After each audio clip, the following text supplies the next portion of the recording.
This is Chapter 7, Once I Was You, a memoir of love and hate in a tour in America. And let's see, well, by this time I was in my career and I'm working the overnight shift at CBS News. Again, I was the first that I know of Latina working in the CBS News network radio. And I had just moved back to New York to do this. And here we go. One night, I heard ranchera music playing on the street in Spanish Harlem. It was 2:30 a.m. on a Wednesday in July of 1986. I knew right then and there that New York City was about to change forever. I was in a car on my way to start the overnight shift at CBS News, where I clocked in at 3 a.m.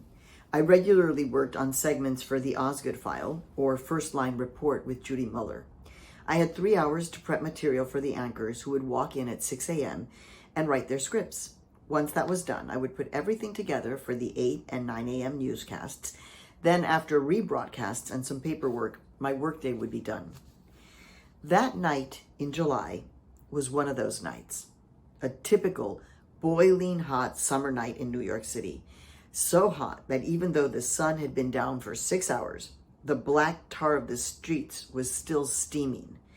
I was exhausted and struggling to wake up as the car slowly drove down West 116th Street, El Barrio's Central Avenue. We passed a 24-hour bodega on the corner of 116th Street and 3rd Avenue. The white lights shone over the boxes of fruit out front, and the bustle inside the bodega make it appear like 3 in the afternoon, not 3 in the morning. I could see the store shelves stocked with all the colors of the rainbow in cans, and candy bars and fruit drinks. Right there, right outside the store, under the gleam of the urban moon, I saw a group of men sitting on empty milk carts, cleaning and boxing fruit and vegetables. Their bodies looked familiar to me.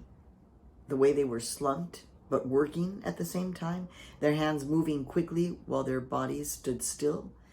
And this reminded me of the men I grew up seeing when we went shopping in Pilsen in Chicago, the Mexican neighborhood there. Wait, are these guys Mexican? I asked myself. Mexican immigrants in New York City? Now, an aside, Mexicans are in New York City now everywhere, but in when was this? 86, like there were no Mexicans. So this is a moment, okay? Then I heard the sweet wail of the ranchera music coming from their boombox at full volume, echoing up and down 116th Street, a street that was usually ruled by salsa and more merengue at this hour.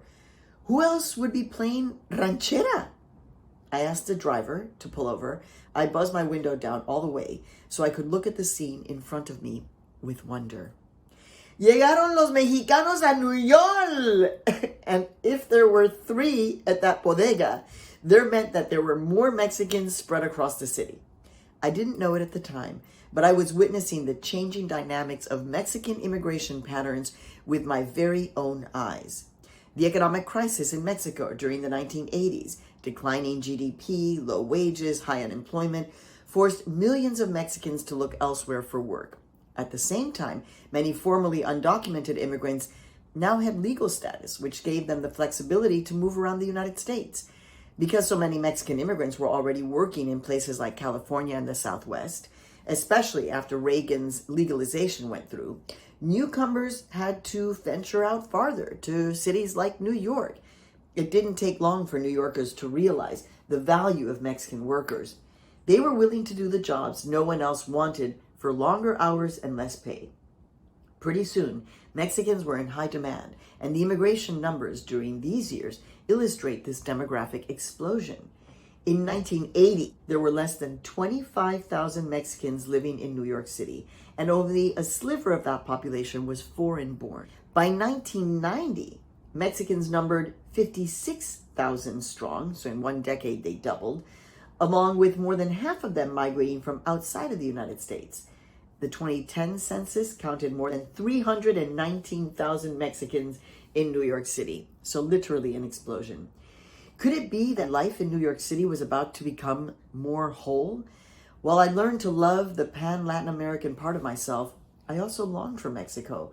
I longed for the humble familiarity of Mexicanos and the biting satire of Chilangos. I missed El Día de los Muertos, cilantro, avocados, aguacates, and had to get my corn tortillas via U.S. mail in a box from Chicago.